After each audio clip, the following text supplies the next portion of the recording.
अगली सुबह किचन में भुनभुनाती आरती जी खुद से बड़बड़ाई जा रही थी। बाहर हॉल में बैठे विश्वनाथ जी पेपर नीचे रखते हुए बोले, सुबह सुबह ही प्रवचन चालू है। हे ईश्वर, कुछ करिए इस औरत का। तभी पीछे से आरती जी बड़बड़ाते हुए बोली, क्या मंत्र जप रहे हो जी यहाँ बैठे बैठे? अरे कभी तो अपनी श्रीमती जी का ध्यान रखिए। ये तो हो नहीं सकता कि कह दो श्रीमती जी आप आराम से बैठिए, हम खाना बना लेते हैं। ओहो, शांत हो जाइए। लाइए क्या पकाना है बताइए। इतना कह टेबल पर पेपर रखते हुए विश्वनाथ जी किचन की तरफ बढ़ गए। अरे जाइए जाइए, आपसे हो चुका काम। आज तक जीवन में मदद तो कर नहीं सके, चले हैं खाना बनाने। ताना कसते हुए आरती जी बोली। आरती जी की बात को इग्नोर कर विश्वनाथ जी सीधा किचन में बढ़ गए। वही दूसरी तरफ आरती जी के दिमाग में चलता तूफान घुमड़ रहा था।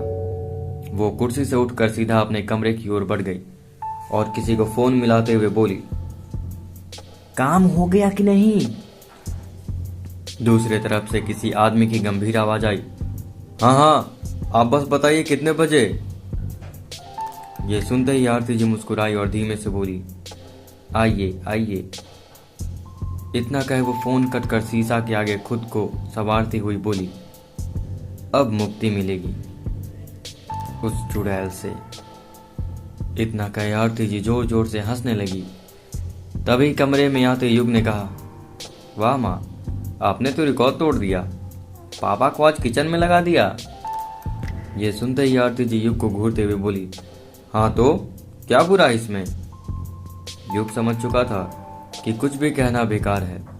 आरती जी को बिना कोई जवाब दिए युग जैसे ही दरवाजे से घूमा कि आरती जी टोकते हुए बोली, कहाँ जा रहा है?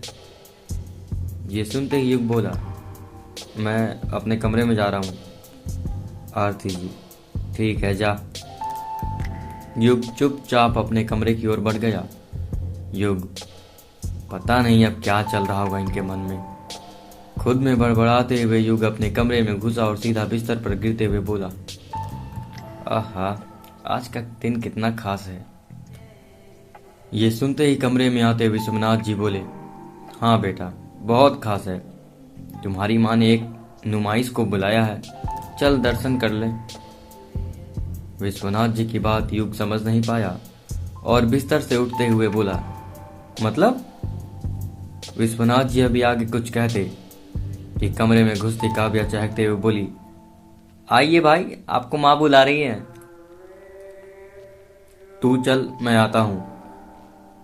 नहीं, बिल्कुल नहीं, चलना तो साथ में ही होगा। मैंने कहा ना, जा तू। विश्वनाथ जी बाहर की ओर बढ़ते हुए बोले, आ जा बेटा।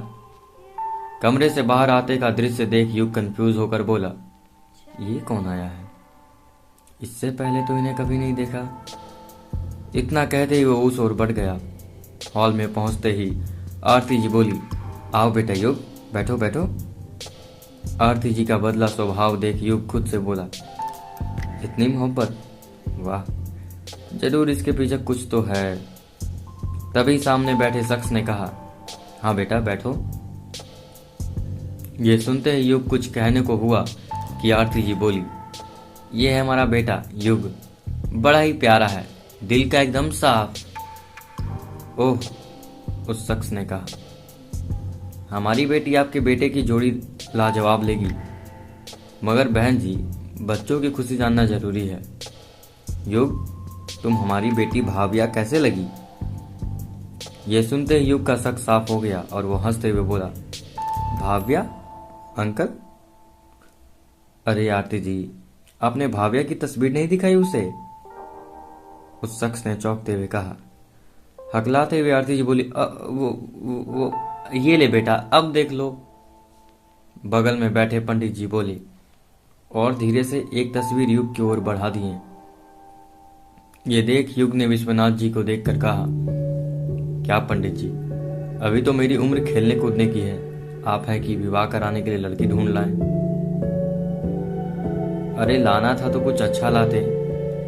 इतना कह युग सीधा सोफे से उठा और घर से बाहर निकल गया। ये सब देख वही बैठी आरती जी का चेहरा फीका पड़ गया और बात को संभालते हुए बोली, अरे बच्चा है वो, शर्मा गया होगा।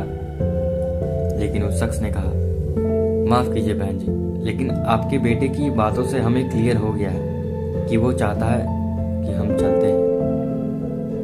ये सुनते मानो आरती जी की कोई किसी ने भरे सभा में खींच कर थप्पड़ मार दी हो। आरती जी गुनगुनाते हुए बोली, इस लड़के ने हमारी नाक कटा के रख दी है। तंग आ गए हम अपने इस लड़के से। पता नहीं उस चुड़ैल ने कौन सा जादू टोना कर दिया है इस पे। दरवाजे से अंदर घुसते हुए युग ने कहा, माँ आपकी नाक तो उस चुड़ैल से घर ही कट गई, फिर भी आपको समझ नहीं आया कि आपके पिशाच को वो चुड़ैल ही पसंद है। आप अच्छे से जानती हैं, फिर भी क्यों कर रही हैं ये सब? तू मुझे बताएगा मुझे क्या करना और क्या नहीं?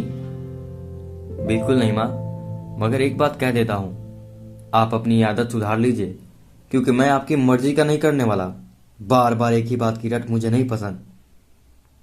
आवाज नीचे करके बात करियो। माँ, आवाज नीचे करने से मेरी बात नहीं बदलेगी।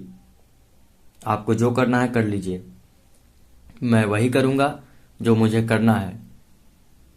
अगेन इन अगेन वही काम मत करिए कि दिमाग गर्म हो जाए और मैं आपको कुछ सुना दूं। ये सब देख पास खड़े विश्वनाथ जी बोले, आरती तुम ये ठीक नहीं कर रही हो। बच्चों की खुशी सबसे बड़ी खुशी है। आप तो चुप रहिए। गुस्से में चिल्लाती आरती जी बोली, मुझसे नहीं चलेगा, जब तक मैं जिंदा हूं ये नहीं होने दूंगी। इतना कहते ही वो सीधा अपने कमरे की ओर बढ़ गई। घर का ये हाल देख विश्वनाथ जी वहीं सर पकड़ बैठ गए। हे ईश्वर, युग की जिंदगी तुम्हारे हाथ में है, अब तुम ही देखो क्या करना है। अब क्या होगा आगे जानने के लिए सुनते रहिए इस स्टोरी को। धन्यवाद।